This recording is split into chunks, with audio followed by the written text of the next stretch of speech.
सभी को हार्दिक अभिवादन। आत्मज्ञान की एक नई संगोष्ठी में आपका स्वागत है। आज हम चरण 1 की 42वीं संगोष्ठी देखने जा रहे हैं, जिसका नाम है ज्ञान के 2 प्रकार, वस्तुनिष्ठ और व्यक्तिनिष्ठ। सबसे पहले हम यह देखेंगे कि आज की इस संगोष्ठी का उद्देश्य क्या है।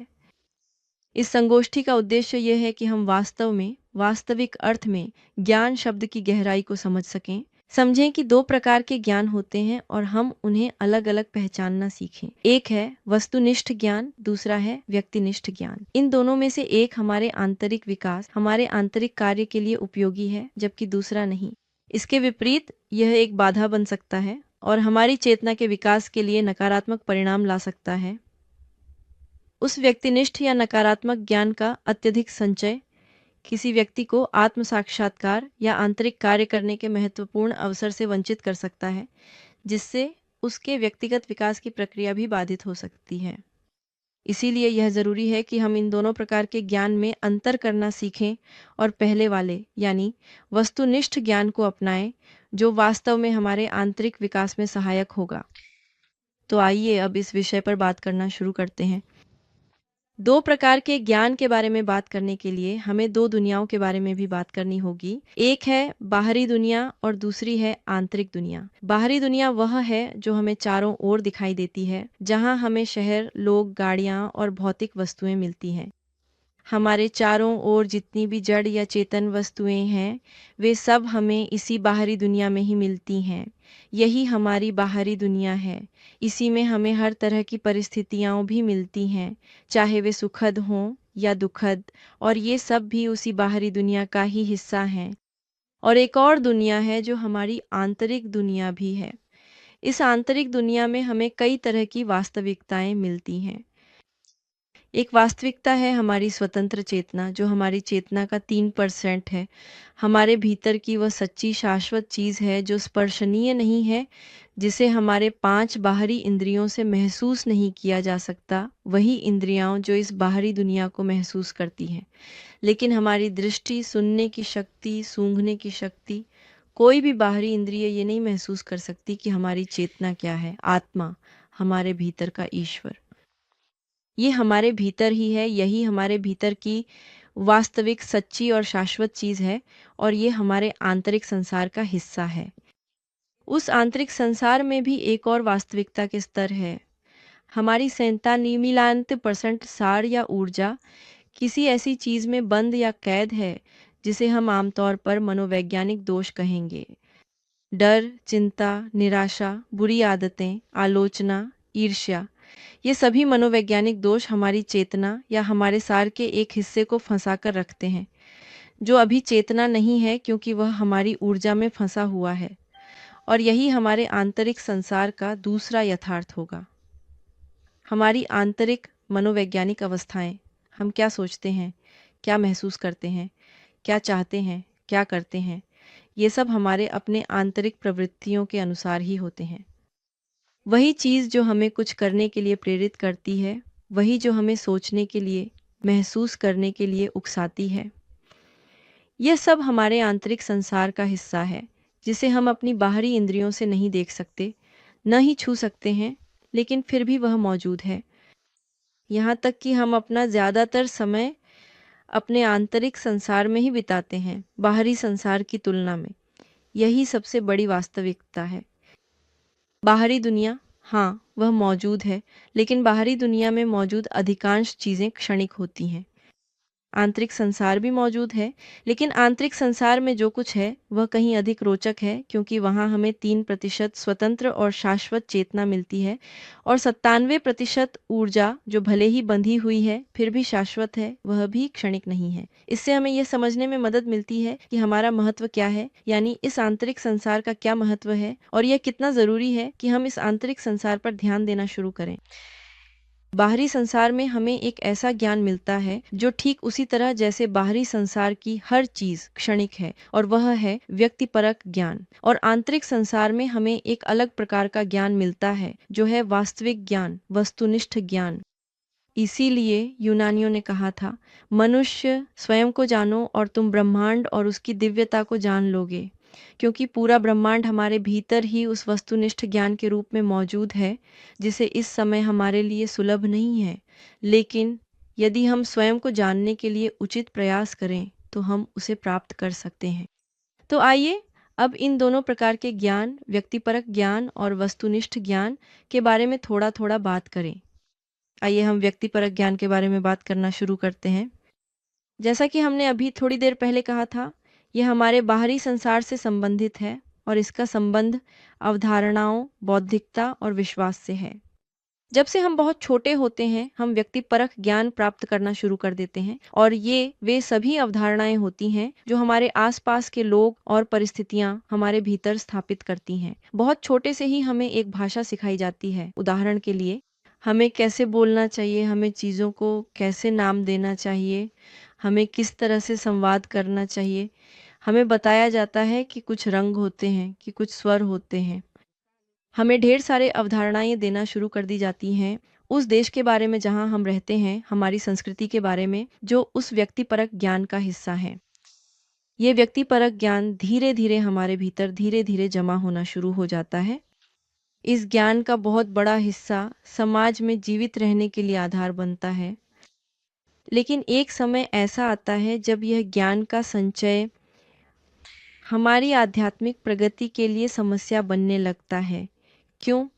क्योंकि यह ज्ञान व्यक्तित्व द्वारा ग्रहण किया जाता है और व्यक्तित्व को सबसे अधिक रुचि समाज में खुद को ढालने में होती है, ताकि वह एक छवि या दिखावा प्रस्तुत कर सके।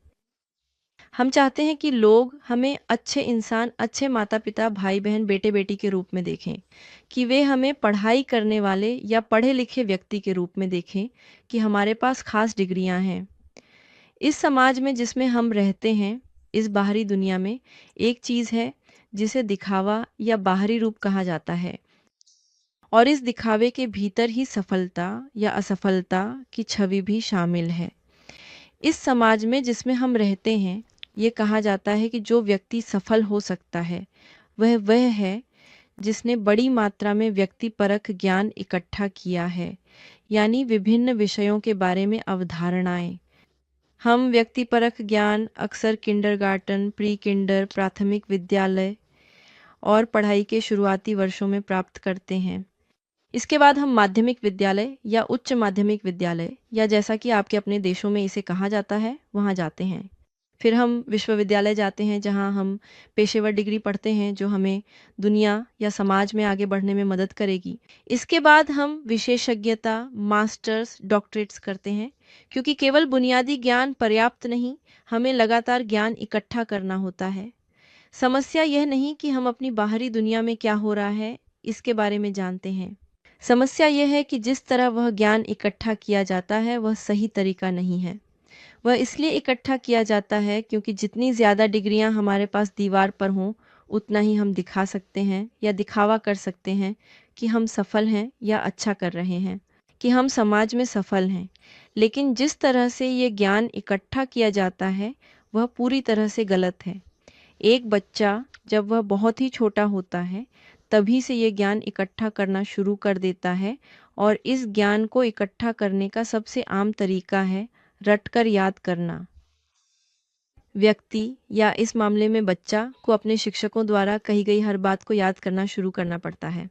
फिर शिक्षक एक बोर्ड पर लिखते हैं, फर्क नहीं पड़ता कि अब वह बोर्ड नहीं है, बल्कि अब वह इलेक्ट्रॉनिक या तकनीकी माध्यम है।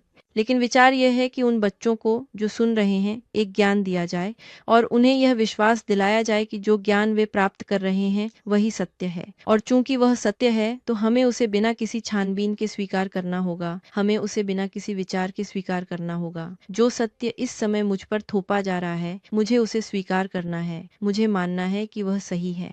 और चूंकि मैं मानता हूं कि यह सही है, तो मुझे उसे याद करना होगा। एक समय बाद बच्चों का मूल्यांकन होता है, और क्या मूल्यांकन होता है कि उन्होंने उन लेखकों की बताई अवधारणाएं याद की हैं या नहीं, जो खुद को सत्य का झांता कहते हैं। बच्चे को यह संभावना नहीं दी जाती कि वह खुद जांच सके कि उसे सिखाया सही है या नहीं, या फिर वह कोई ऐसी बात थी जिसे किसी ने किसी समय गढ़ लिया, किताब में लिख दिया और समाज पर थोपना चाहा। बच्चा कैसे जानेगा कि वह बात सही है या नहीं? उसे तो शक करने का भी अधिकार नहीं है। पूछने का भी अधिकार नहीं है और जो उसे सिखाया जा रहा है उसका विरोध करने का भी अधिकार नहीं है। अगर बच्चा उस बात का विरोध करता है तो उसे डांटा जाएगा, उसे जज किया जाएगा, क्योंकि उसे वही बात एक पूर्ण सत्य के रूप में स्वीकार करनी होगी जो उसे सिखाई जा रही है। ये पूरी तरह से झूठ भी हो सकते हैं। ये ऐसी थ्योरीज हो सकती हैं जिनका कोई आधार नहीं है या जिनका कोई वास्तविक आधार नहीं है। वे बच्चे को ऐसी बात बता सकते हैं जो किसी ऐसे व्यक्ति ने कही हो जिसने बहुत पढ़ाई की हो और कई मास्टर्स और डॉक्टरेट किए हों, लेकिन चूंकि उसने इतना पढ़ा है तो उसे ज़रूर पता होगा, इसलिए अगर वह व्यक्ति कुछ कहता है तो वह सच बोल रहा है। यहाँ बौद्धिकता या व्यक्तिपरक अवधारणाओं के संचय को सत्य के साथ भ्रमित कर दिया जाता है। ये वास्तव में समस्या है, क्योंकि जब इसे सत्य के साथ मिला दिया जाता है तो इसे दूसरों पर थोपने की कोशिश की जाती है और बच्चे के पास अपनी खुद की सच्चाई बनाने की क्षमता नहीं होती। बच्चे के पास सोचने समझने की क्षमता नहीं होती। अंत में बच्चा अपनी रचनात्मक क्षमता, चिंतनशील क्षमता, संदेह करने की क्षमता और जांचने की क्षमता को पूरी तरह कुंठित कर लेता है। बच्चा पूरी तरह एक ढांचे में बंधा हो जाता है। वह बस आदत डाल लेता है रिकॉर्ड करने की और बार बार ऐसे विचार जमा करने की जो उसके अपने नहीं, जो ऐसी सच्चाई भी नहीं जिसे उसने खुद परखा हो। नहीं, ये तो बस कुछ ऐसा है जो दूसरों द्वारा उस पर थोपा जाता है। ये थोपना समय, जगह या देश के अनुसार बदल सकता है, जहाँ हम बड़े होते हैं, जहाँ हमारा विकास होता है। जो चीज़ एक देश में सच मानी जाती है या सच के ये विचार होते हैं, वे किसी दूसरे देश में पूरी तरह अलग हो सकते हैं और उसी तरह से बच्चों पर या इस मामले में उस समाज पर जो बन रहा है, सच के रूप में थोप दिए जाते हैं। इससे हम पूरी तरह से यांत्रिक हो जाते हैं, हम खुद को यांत्रिक बना लेते हैं, बस वही दोहराने की आदत डाल लेते हैं जिसे हम सच मानते हैं, जो दूसरे कहते हैं, जो कोई विशेष लेखक कहता है, बिना इस क्षमता के कि हम अपनी खुद की सच्चाई तक पहुंच सकें, बिना इस क्षमता के कि हम यह जांच सकें कि जो हमें सिखाया जा रहा है वह सच है या नहीं। और यही कारण है कि जब हम इस ज्ञान तक पहुंचते हैं तो हम बिल्कुल वही करते हैं, इसे एक और अवधारणा की तरह ले लेते हैं जो बस जमा होती जाती है। और यहाँ तक कि व्याख्यान देखने के बाद भी हम व्यक्तिपरक ज्ञान को जमा करते रहना चाहते हैं, क्योंकि हम इसी तरह सीखने के आदी हो गए हैं। प्रयोग करने के लिए बैठने के बजाय, खुद से जांचने के बजाय, विभिन्न साधनों से अनुभव करने के बजाय कि व्याख्यानों में जो बताया जा रहा है वह सच है या नहीं, हम चूंकि पूरी तरह से जड़ हो चुके हैं, हमारी सोच अब न रचनात्मक रूप से काम करती है, न चिंतनशील रूप से, बल्कि केवल नकल और याद करने के जरिए ही चलती है। इसलिए हमें लगता है कि हमें वही करते रहना चाहिए। हम सभी को पहले से ही नुकसान हो चुका है, क्योंकि हमें इस व्यक्तिपरक ज्ञान के अनुसार बनाया गया है। यही कारण है कि यह किसी न किसी तरह हमारी चेतना को जड़ बना देता है, अलग थलग कर देता है, यानी प्रकट नहीं होने देता, हमें यांत्रिक, पूरी तरह बौद्धिक और सैद्धांतिक बना देता है। और इसी वजह से हमारे लिए इस समय अभ्यास तक पहुंचना इतना कठिन हो गया है। हम में से अधिकांश के लिए अभ्यास करना आसान नहीं है, क्योंकि हमें सिद्धांत बनाना ज़्यादा आसान लगता है और अवधारणाएं जमा करना भी। अगर मैं किसी विषय पर, जैसे ध्यान, एस्ट्रल प्रोजेक्शन या किसी अभ्यास पर व्याख्यान सुनता हूँ, तो मैं अपने घर उन उपकरणों के साथ पहुँचता हूँ जो मेरे पास हैं। लेकिन मुझे उस विषय पर और वीडियो देखने, सुनने या किताबें पढ़ने की अधिक इच्छा होती है, बजाय उस अभ्यास को करने के जो मुझे अभी दिया गया है, जिसमें पहले से ही वह संक्षिप्तता है जो किया जाना चाहिए। क्यों? क्योंकि मैं अभ्यास करने की आदी नहीं हूँ, मैं चिंतन करने की आदी नहीं हूँ, मैं अपने स्वयं के ज्ञान तक पहुँचने की आदी नहीं हूँ। इसके विपरीत मैं बस तेज़ी से नकल करने और सिद्धांत बनाने की आदी हूँ। मैं अपने मन को उन सिद्धांतों के विचारों से भर रहा हूँ जो मेरे अपने नहीं हैं, जिन्हें मैं खुद साबित नहीं कर पाया हूँ, बस दूसरों ने कह दिया है। लेकिन जब हम इसकी आदत डाल लेते हैं तो अभ्यास करना हमारे लिए मुश्किल हो जाता है। यह उस व्यक्ति के लिए जूते में कंकड़ बन जाता है जो आगे बढ़ना चाहता है। जब तक व्यक्ति पूरी तरह से उन व्यक्तिपरक अवधारणाओं को जमा करने की प्रवृत्ति के अधीन रहेगा, तब तक वह अपना खुद का ज्ञान विकसित नहीं कर पाएगा। इस व्यक्तिपरक ज्ञान की विशेषता यह है कि यह एक क्षणिक ज्ञान है। ये एक ऐसा ज्ञान है जिसे हम भूल जाएंगे अगर उसका अभ्यास नहीं करें। अधिकांश को पढ़ाई के समय वही बातें सबसे ज़्यादा याद हैं जिन्हें आपने व्यावहारिक रूप से किया है। लेकिन अगर आपने अभ्यास नहीं किया, जो चीज़ें आप अभ्यास नहीं कर पाए, वे आप भूल गए, क्योंकि व्यक्तिपरक ज्ञान पूरी तरह से अस्थायी होता है। इसका उपयोग न करें तो खो जाता। और वह सारा समय जो हमने उस ज्ञान को याद करने में लगाया, वह बिल्कुल भी किसी काम का नहीं है, सिवाय इसके कि वह हमारी सृजनात्मकता, चिंतन और जांचने की क्षमता को कुंद कर देता है। इसी कारण हमें वह विकसित करना शुरू करना चाहिए जिसे वस्तुनिष्ठ ज्ञान कहा जाता है। जब हम वस्तुनिष्ठ की बात करते हैं तो इसका मतलब है कि इसका कोई सचेत उद्देश्य होता है। यह ज्ञान वास्तव में एक वास्तविक उद्देश्य रखता है। इस ज्ञान का उद्देश्य यह है कि हम आत्म साक्षात्कार तक पहुंच सकें। इस ज्ञान का उद्देश्य ये है कि हम प्रकृति के सभी नियमों से मुक्त हो सकें, हम सार्वभौमिक ज्ञान तक पहुंच सकें। यह ज्ञान कुछ ऐसा विकसित करने का प्रयास करता है जो क्षणिक नहीं, कुछ ऐसा जो शाश्वत है, जो हमारे आंतरिक संसार से संबंधित है। ये अपना स्वयं का ज्ञान है, ये हमारे अपने अस्तित्व का ज्ञान है। ये ऐसा ज्ञान है जो किसी की नकल नहीं है, ये पूरी तरह से प्रामाणिक है। यही है वस्तुनिष्ठ ज्ञान। जब हम व्यक्तिपरक सब्जेक्टिव की बात करते हैं, जैसा कि हमने पहले चर्चा की थी, तो हम ऐसे ज्ञान की बात कर रहे हैं जिसका कोई वास्तविक उद्देश्य नहीं होता, जो केवल एक क्षणिक ज्ञान होता है, जो हमारे मनोवैज्ञानिक दोषों, हमारे दोषों और हमारी व्यक्तित्व के हितों को पोषित करने के लिए काम आता है, जो स्वयं भी क्षणिक हित हैं। जबकि वस्तुनिष्ठ ज्ञान उस चीज़ को मजबूत करने का प्रयास करता है जो शाश्वत है, यानी हमारी चेतना यहीं अंतर दिखता है। यह वस्तुनिष्ठ ज्ञान प्रमाण द्वारा प्राप्त किया जाता है। यह आमतौर पर प्रत्यक्ष प्रयोग के माध्यम से हासिल किया जाता है। एक बात यह है कि कोई मुझे कहे कि आग खाना पकाने के लिए उपयोगी है क्योंकि यह गर्मी पैदा करती है, और मैं इसे एक अवधारणा के रूप में जानूं और दोहराऊं। और दूसरी बात बिल्कुल अलग है कि मैं सच में एक बर्तन में खाना रखूं और खुद अपनी आंखों से देखूं कि वास्तव में यह गर्मी पैदा करता है और मैं खाना पका सकता हूँ। तो ये पूरी तरह से अलग है, क्योंकि मैंने इसे स्वयं प्रमाणित किया है और अनुभव भी किया है। यह जांच का विषय है। कोई कहे कि अस्त्रल डेस्डोब्लामिएंटो आत्मा का शरीर से बाहर जाना है, और मैं जागरूक होकर अस्त्रल दुनिया में जा सकता हूँ, अपनी पिछली जिंदगी की जांच कर सकता हूँ, जान सकता हूँ कि मैंने पिछली जिंदगी में क्या किया था। अगर मैं इसे मान लूं और दोहराता रहूं जैसे हम सब दूसरों की बातें दोहराते हैं, और अगर अस्त्रल डेस्डोब्लामिएंटो सच में पिछले जीवन की जांच देता है। और एक बिल्कुल अलग बात है कि हम खुद अस्त्रल प्रक्षेपण की साधना करें और किसी पिछली जिंदगी की जांच करने जाएं, और हमें पता चले कि हम कौन थे, कौन सी भाषाएं बोलते थे, कहाँ रहते थे, क्या किया था, कौन सी गलतियां की थीं, ताकि उन्हें दोबारा न दोहराएं। वास्तव में यहाँ एक अनुभव है, यहाँ एक प्रमाण है। यही है दरअसल वस्तुनिष्ठ ज्ञान। ये कुछ ऐसा है जिसे मैं खुद प्रमाणित कर सका। ऐसा नहीं है कि किसी ने मुझे बस बता दिया, मैंने मान लिया और दोहराने लगा, नहीं। मैं खुद ये सत्यापित कर सका कि ये सच है, या इसके विपरीत मुझे कोई व्यक्तिपरक ज्ञान मिला और मैं यह भी प्रमाणित कर सका कि वह झूठ है, असली सच्चाई कुछ और। यहीं से हम वास्तव में असली ज्ञान, अपना खुद का ज्ञान धीरे धीरे प्राप्त करना शुरू करते हैं। आंतरिक दुनिया में हमें दोनों वास्तविकताएं मिलती हैं। 3% मुक्त चेतना जो हमारी आत्मा है, और 97% बंदी चेतना जो हमारी सार या हमारी ऊर्जा है, जो मनोवैज्ञानिक दोषों में फंसी हुई है, जिसे हम हमारी आत्मा कहेंगे। इस समय अधिकांश वस्तुनिष्ठ ज्ञान यहीं पर ही फंसा हुआ है, इन प्रत्येक मनोवैज्ञानिक दोषों में। डर का दोष हमारे वस्तुनिष्ठ ज्ञान का एक हिस्सा अपने अंदर बंदी बनाए हुए है। क्रोध का दोष, लोभ का दोष, आलोचना का दोष, इन सभी में भी ऐसा ही है। इनमें से प्रत्येक दोष दरअसल उस ज्ञान का एक हिस्सा अपने अंदर बंदी रखता है।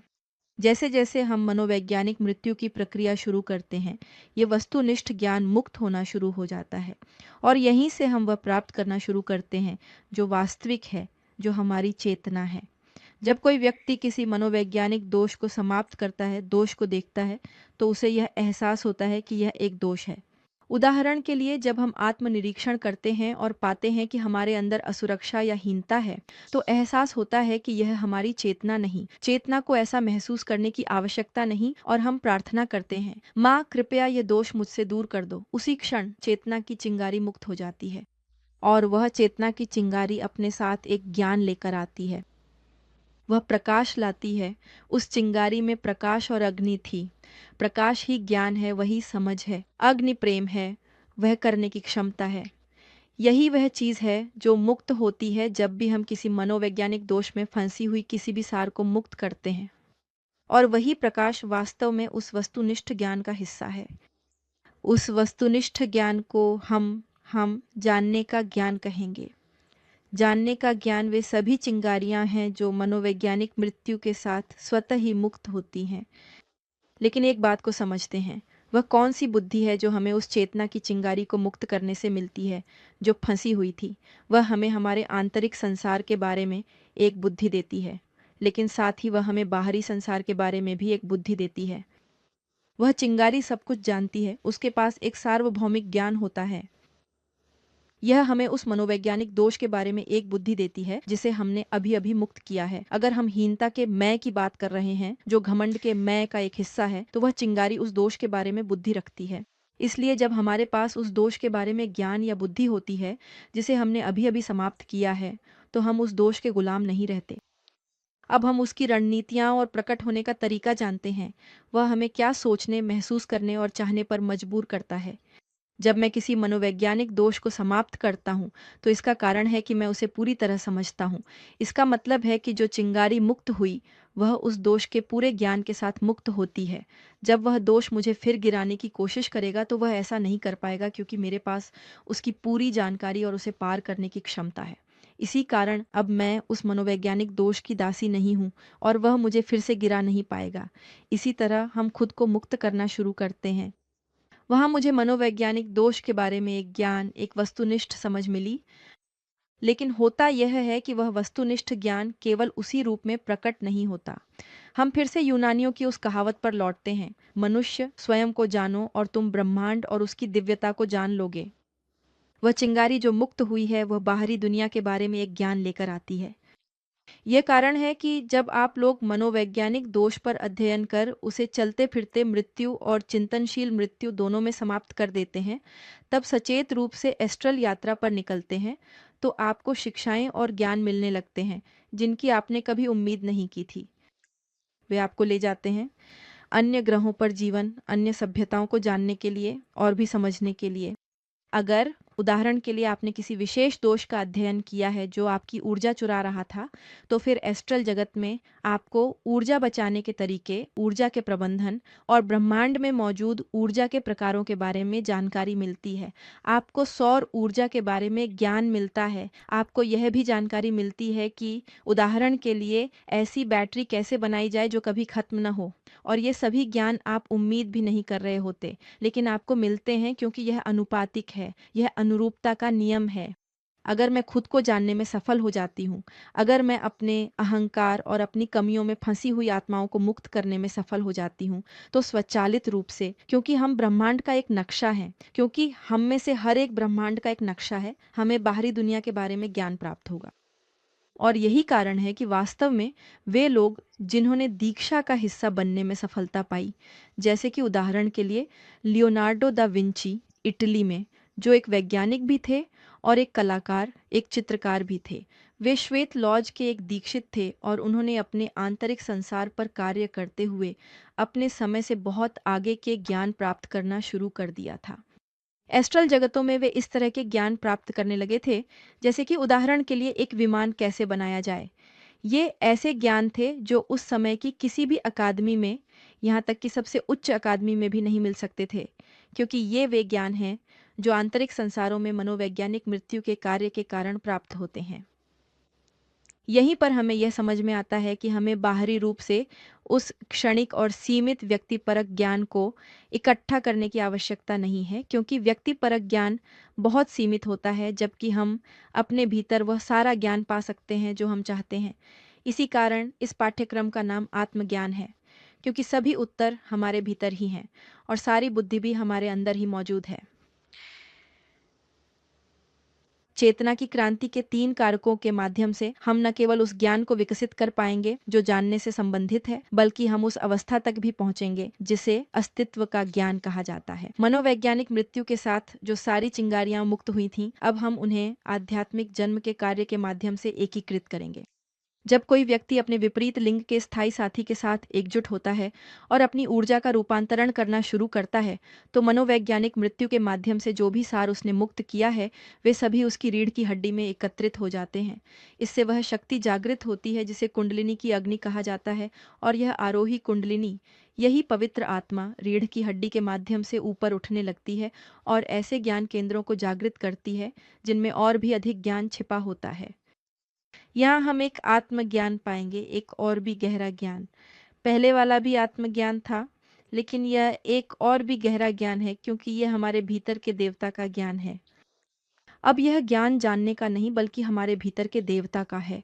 यह चेतना का ज्ञान उस भूमिका से जुड़ा है जो हमारा आंतरिक देवता ब्रह्मांड में निभाता है। हम में से हर एक के पास एक आंतरिक देवता है जो इंतजार कर रहा है कि हम उसे वह बुद्धि और समझ दें जो हमने इस जीवन की पाठशाला में पाई है, ताकि वह ब्रह्मांड में अपनी भूमिका बेहतर निभा सके। जब हम उन चिंगारियों को अपनी रीढ़ की हड्डी में एकीकृत कर लेते हैं, जैसे जैसे हमारे अस्तित्व के शरीर या आंतरिक ईश्वर की रचना होती है, हम उसी अनुपात में ज्ञान प्राप्त करते हैं।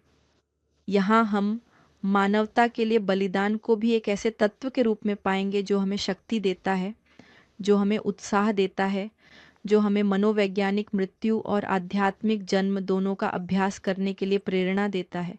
ये तत्व हमें बहुत सारा ज्ञान, बहुत सी बुद्धि भी देता है, क्योंकि यह हमारे अस्तित्व का कार्य है।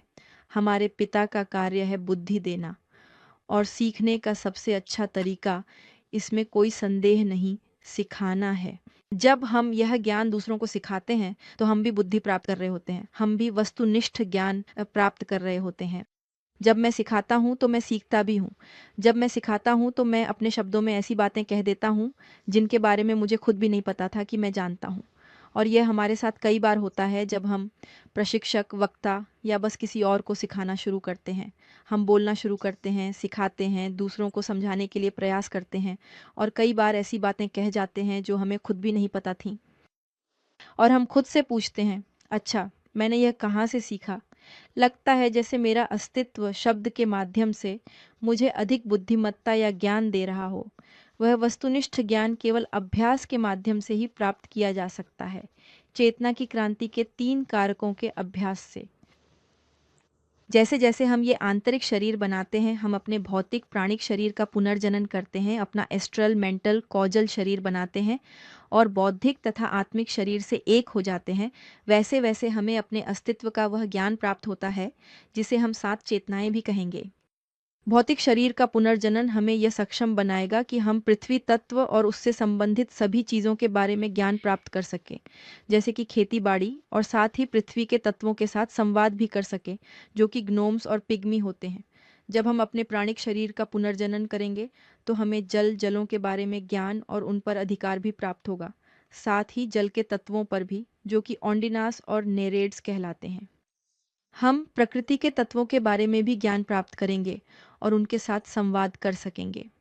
उदाहरण के लिए, हमें पौधों के तत्वों से संवाद करने की क्षमता होगी और हम जान पाएंगे कि प्रत्येक पौधा किस काम आता है, उसकी औषधीय विशेषताएं क्या हैं।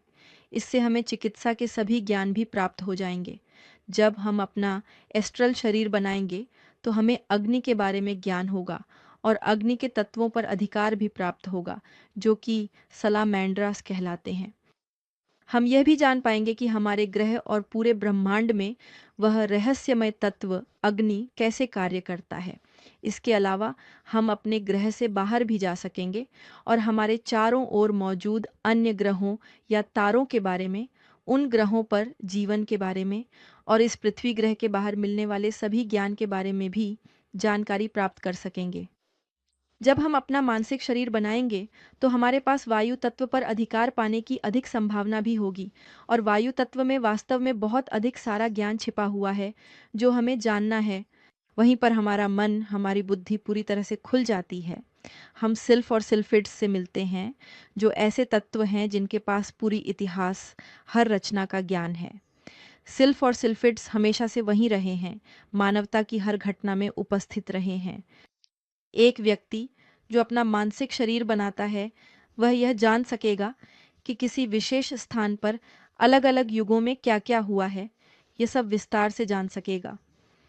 इसके अलावा इस व्यक्ति को विशाल और प्राचीन ज्ञान के मंदिरों में जाने, उनका हिस्सा बनने का अवसर भी मिलेगा, जहां उसे वास्तविक, अत्यंत गहरा और वस्तुनिष्ठ ज्ञान प्राप्त होगा। जब व्यक्ति अपने कारण शरीर का निर्माण करता है, जो पांचवां शरीर होता है, तो उसे पूरी प्रकृति पर अधिकार और उसका ज्ञान मिल जाता है।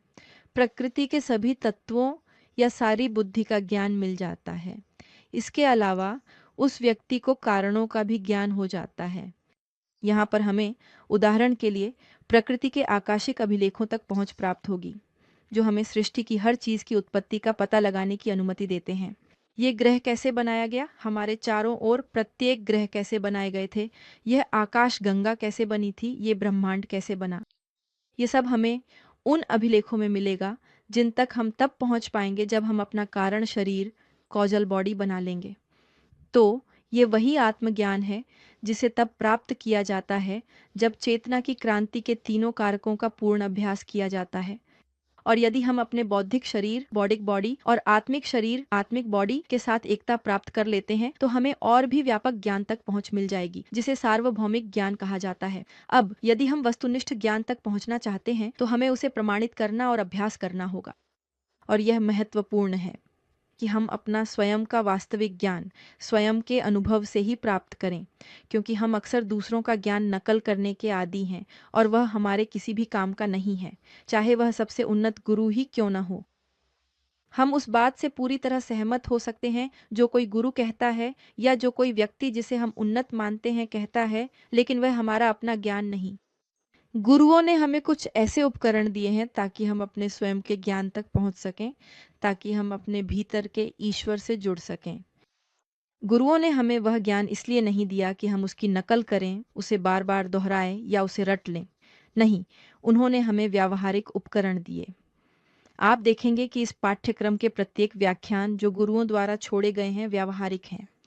हर एक हमें एक ऐसा उपकरण सिखाता है जिसे हम अभ्यास में ला सकते हैं, अगर हम अभ्यास करने, परखने और अनुभव करने का प्रयास करें। और इसी तरह हम अपना स्वयं का ज्ञान प्राप्त करते जाएंगे। हम अपने स्वयं के अस्तित्व से संवाद करेंगे, जो हमें मार्गदर्शन करेगा, हमें किसी भी निर्णय में सहायता करेगा जिसकी हमें आवश्यकता हो। यह हमें वह रास्ता दिखाएगा जिससे हम उन कदमों तक पहुंच सकें जो हमें आत्म साक्षात्कार की ओर ले जाएं, ताकि हम आगे बढ़ सकें। यह हमें कोई पिछला जीवन दिखा सकता है। उदाहरण के लिए यह वस्तुनिष्ठ ज्ञान है। यह दिखाएगा कि सबसे महत्वपूर्ण दोष कौन से हैं जिन्हें समाप्त करना है। यह भी वस्तुनिष्ठ ज्ञान है। उदाहरण के लिए यह भी दिखा सकता है कि हमारा जीवन साथी कौन है अगर हम अविवाहित हैं। ये वस्तुनिष्ठ ज्ञान है। किस व्यक्ति के साथ हम यह कार्य कर सकते हैं यह दिखाएगा। यह हमें वस्तुनिष्ठ न्याय के न्यायालय में ले जाएगा, ताकि हम मास्टर अनुबिस और उनके 42 न्यायाधीशों को जान सकें या समझ सकें उस न्यायालय में न्याय कैसे किया जाता है, जैसा दूसरी कॉन्फ्रेंस में बताया गया। लेकिन अब यह वह विषयगत ज्ञान नहीं है जो मैं बाहर से प्राप्त करता हूँ, बल्कि यह मेरा अपना ज्ञान है। मुझे एक पिछले जीवन के न्यायालय को देखने का अवसर मिला और मुझे यह समझने की क्षमता मिली कि यह सब कैसे काम करता है, वह न्याय कैसे दिया जाता है। वह सारा ज्ञान जो मैं आंतरिक दुनियाओं में प्राप्त करता हूँ, वही वस्तुनिष्ठ ज्ञान है, यही मेरा अपना ज्ञान है। और यह महत्वपूर्ण है कि हम में से हर एक विभिन्न तकनीकों के माध्यम से, जैसे ध्यान, अंतर्ज्ञान का विकास, जैसे एस्ट्रल यात्रा, कोआन ध्यान, मानवता के लिए बलिदान की वही प्रथा, मनोवैज्ञानिक मृत्यु, चिंतनशील ध्यान, आध्यात्मिक जन्म, इन सभी प्रथाओं को जितना अधिक हम अनुभव करेंगे, जितना अधिक हम इन्हें अभ्यास में लाएंगे, ये हमें उस वस्तुनिष्ठ ज्ञान का, उस जानने के ज्ञान का और उस होने के ज्ञान का एक हिस्सा प्रदान करेंगी। यह आज के दिन की महत्वपूर्ण सम्मेलन थी। आप सभी का भाग लेने के लिए बहुत बहुत धन्यवाद। ये एक निमंत्रण है कि हम उस सच्चे ज्ञान को प्राप्त करें। ये कॉन्फ्रेंस हमें एक झटका दे सकती है, क्योंकि ये हमें बता रही है कि समाज जो भी हमें विषयगत ज्ञान इकट्ठा करने के लिए कहता है, वह हमारे किसी काम का नहीं है, बल्कि उल्टा हमें नुकसान पहुंचाता है। जितने अधिक विचार हमारे पास इस ज्ञान के बारे में होंगे, इसे अभ्यास में लाना उतना ही कठिन होगा। और आप इसका अनुभव करेंगे। आप देखेंगे कि इस समय हम में से कई लोगों को जो करना है, वह सीखी बातों को भूलना है। सारे इकट्ठे किए गए ज्ञान को पीछे छोड़ना ज़रूरी है, ताकि हम वास्तविक रूप से अनुभव करना शुरू कर सकें और असली ज्ञान प्राप्त कर सकें। अगर आप हमारी कॉन्फ्रेंस के बारे में और अधिक जानकारी चाहते हैं, तो आप हमारे यूट्यूब चैनल से भी जुड़ सकते हैं। आप हमारी वेबसाइट पर भी जा सकते हैं। आप हमारे इंस्टाग्राम या फेसबुक पेज पर भी कृपया ज़रूर जा सकते हैं, या फिर आप हमसे व्हाट्सएप के ज़रिए भी आप आसानी से जुड़ सकते हैं उन नंबरों पर जो स्क्रीन पर दिख रहे हैं या इस वीडियो के लिंक में दिए गए हैं। इसके अलावा आपको इस वीडियो के विवरण में हमारे व्हाट्सएप का सीधा लिंक भी मिलेगा। यह आज के दिन की कॉन्फ्रेंस थी। अगली कॉन्फ्रेंस जो हम देखेंगे वह है कॉन्फ्रेंस नंबर 43, वासना से जुड़े विभिन्न प्रकार के दोष। आपका दिन दोपहर या रात जहाँ भी आप हों शुभ और मंगलमय हो। अलविदा।